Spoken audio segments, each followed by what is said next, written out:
Hola, buen día, ¿cómo están? Continuamos con la clase número 11 de la cocina kasher. Vamos evaluando el tema que nos toca hoy, es la comida cocinada por no Yehudi. ¿Cuál es la halajá? ¿Cómo queda? ¿Cómo se hace? ¿Se puede comer? ¿No se puede comer? A pesar de que el preparar comida en un hogar judío se puede usar la ayuda de una persona no Yehudi, el cocinar mismo no debe ser realizado por aquel. Si esto sucediera, tanto la comida como las ollas son consideradas taref. O sea, la persona no yehudí, como la persona a veces que acompaña en la casa para ayudar, puede ayudar con toda la preparación, pero no cocinar.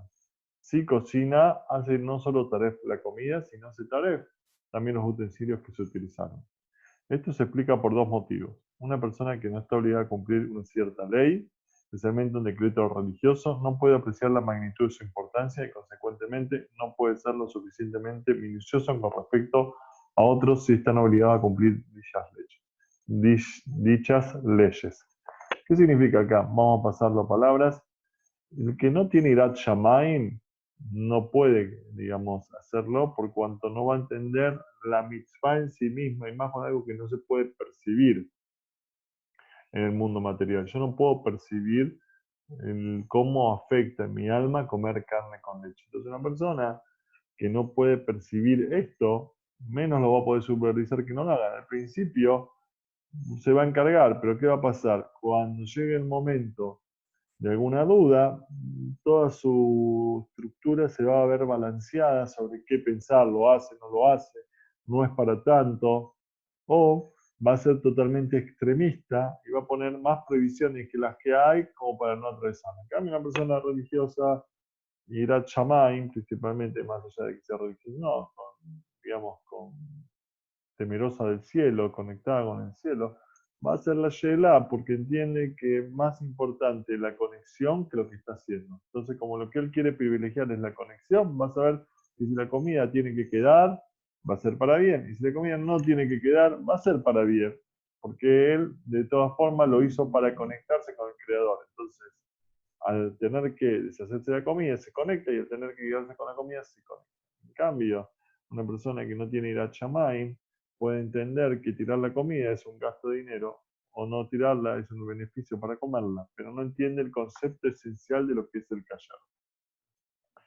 Y la número dos, la cercanía y confianza entre judíos y, gente, y no yehudí puede llevar a casamientos mixtos.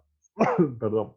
Si nuestro pueblo, por medio de cumplir las leyes de cocción de no yehudí, se alejaría de festivales, clubes y hogares gentiles, el porcentaje de casamientos mixtos sería mucho más bajo. Que Dios quiera que no exista. ¿De dónde hace hincapié en este tema? Hace hincapié principalmente que la comida ayer también viene a ser como un recordatorio, ¿sí? En el caso que te toque comer en el trabajo, y uno podría compartir una comida, sonreír, o te compartes con alguien de la facultad o algo, siempre va a estar, mira, vos comes ayer porque comes ayer, yo como ayer por esto, por lo otro, y al explicar, ya es como que pone una valla. Esa valla va a ayudar a que sepan que no es por un tema, disculpen que estoy repitiendo la alajada anterior, digo, pero me parece mucho, muy bueno y muy necesario hacer hincapié. Va a cuidarse mucho más de caer en una verá, o sea, en un pecado. ¿Qué es la cocción de un no yehudí? Comida cocinada o horneada por un no yehudí, aun si es realizó en un hogar judío, debe ser considerada como regla taref. O sea, uno podría decir, está bien, si todo es kasher, y la cocinó digamos, una persona no judía, se podría comer, pero acá dice no, no importa que todo sea kasher. Se cocinó un goy, chao, pum. La cocinó un goy significa una persona, goy significa pueblo, de otro pueblo, digamos, de otra religión, de otro, no, no se puede. Ya explicamos por qué no se puede, no es un tema de discriminación, es un tema de cosas, así como cada uno se encarga de su familia primero, cada uno cuida a su familia y después también va a cuidar a los otros. Comida ahumada, encurtida o salada por un gentil está permitida. O sea, ese tipo de cocción, la cocción ahumada, encurtida o salada por un gentil está permitida. Asimismo, hay que también tener en cuenta que igual tienen que ser supervisadas. O sea, yo no puedo venir una persona y dice, bueno, toma este pescado desahumado, cómelo. No. Tiene que, todo es ahumado, tiene que haber sido supervisado. Entonces, ¿qué significa esto? Que acá está hablando de cocción. Supervisión ya quedó claro que tiene que tener sí o sí.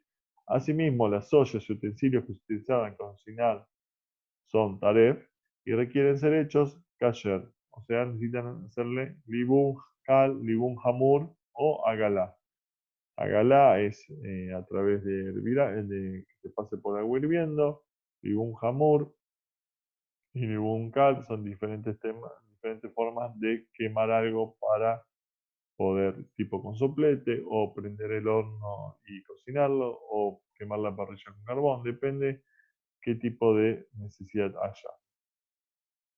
Las mismas leyes rigen aún si un judío está presente al ocurrir la cocción del no yehudí, o sea, por ejemplo, una empleada que está en la casa que trabaja en un hogar judío, o un cocinero gentil que presta servicio en el hotel que está bajo supervisión. O sea, no hay diferencia, no es con que si vos lo estás viendo o no estás viendo. No puedes decir, bueno, está bien, pero yo estaba ahí presente, no importa. Acá dice que si pasa en tu casa o si pasa en una cocina donde se vende comida, puede ser en un hotel, la ley es la misma.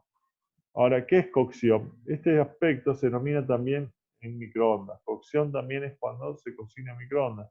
De acuerdo a los procesos, la prohibición de bishul, de no yudí, llamado bishul nohri, puede originarse también en las producciones industriales. O sea, abarca mucho, entonces hay que tener cuidado de todo eso. Hay quienes consideran que la participación, de esta manera está más duro. Hay quienes consideran que la participación anticipada del judío en el proceso de la cocción, mediante la utilización de un reloj automático, también se considera como aporte suficiente para prevenir la prohibición de Bishul Akum. O sea, la prohibición digamos, de la cocción por un no yehudí.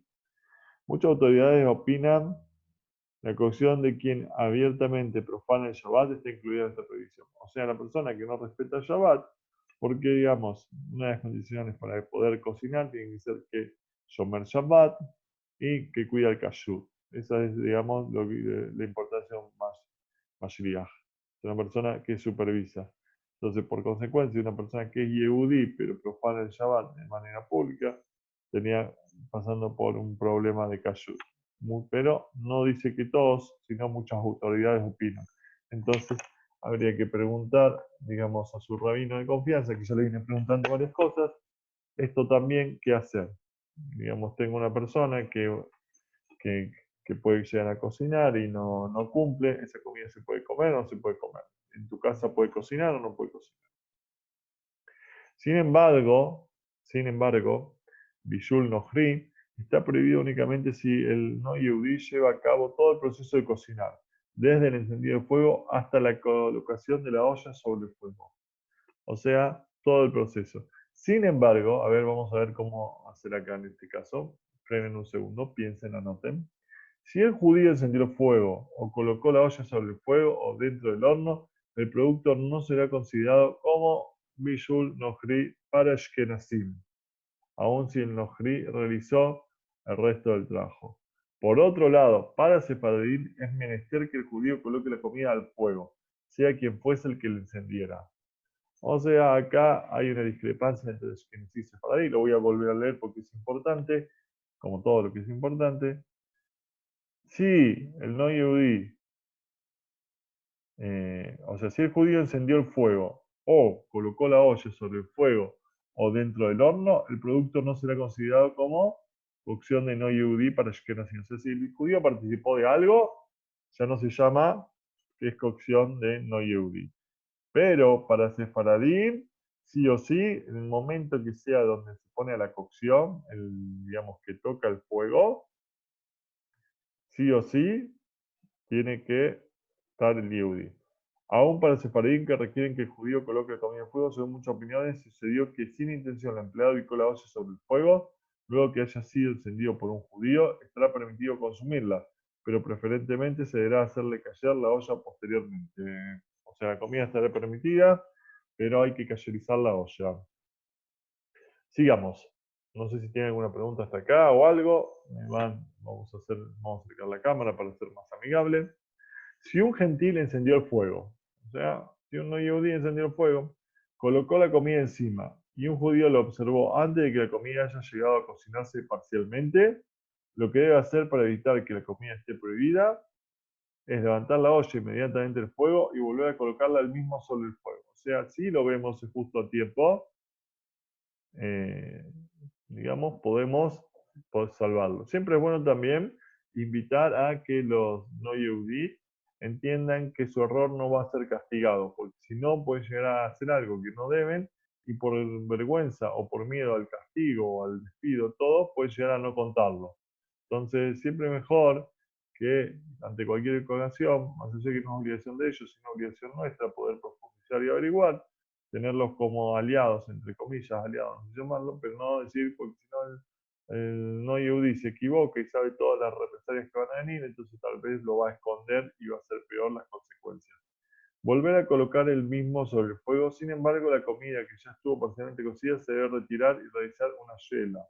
O sea, si la comida se puede, que ya tuvo un tipo de cocción, habría que sacarla y ver qué hacemos con eso. Los utensilios usados por un no judío al cocinar comida para sí mismo en la casa de un judío requieren akshara.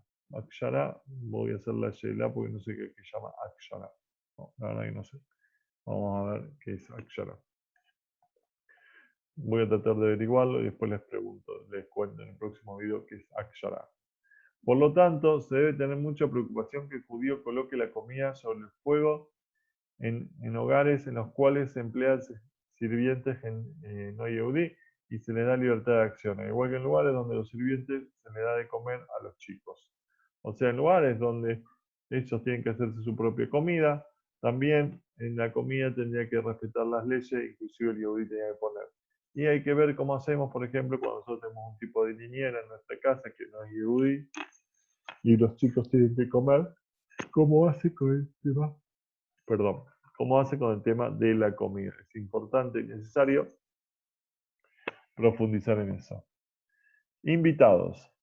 Muchos sefaradí, siendo alumnos pupilos en yeshivot de Ashkenazim, no se obtienen de consumir la comida elaborada en la cocina de la institución. Invitados o huéspedes sefaradí invitados en casa de anfitriones Ashkenazim pueden regirse por las leyes de los anfitriones. O sea, tenemos en qué apoyarnos. ¿Cuáles comidas se prohíben por cocción de no yehudí? La regla de, acá hay reglas que tenemos que tener en cuenta. Vayan a buscar papel, cuenten hasta 5 para que busquen. 1, 2, 3, 4, 5. Ya está. La regla para eso es únicamente con comidas que generalmente no se come cruda. Generalmente forma parte de un menú, o sea, de una importancia, y se adecua a banquetes o a mesas reales. Tiene que cumplir, o sea, para que se llame que no yehudí cocinó algo que está prohibido, tiene que llamarse estas 3 condiciones. Que no se pueda comer cruda, que forme parte de un menú y que forme parte de banquete de mesa real. Siempre estamos hablando que todo el proceso es kasher, salvo la cocción del no yehudí. No estamos hablando que el no yehudí cocinó cualquier cosa, sino que el no yehudí hizo todo el proceso kasher, pero al cocinar lo hizo taref, entonces pero se puede salvar si cumple alguna, o sea, no cumple estas condiciones. Comida que acá vamos a explicar. ¿Qué significa comida cruda? O sea, solo rige con alimentos que nunca o raramente se comen crudos. Por ejemplo, huevos.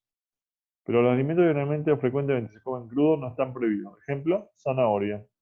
Una comida que no se comen crudas. Manzanas, muy ácidas, naranjas, amargas, papas, pescado. En algunos países, repollo, porotos, hongo, arvejas, chaucha seca.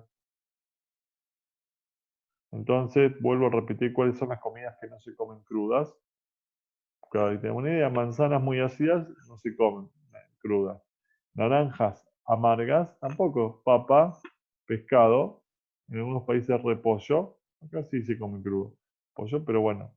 Porotos, hongos, arvejas, chaucha seca. Ejemplo de alimentos que se comen crudos.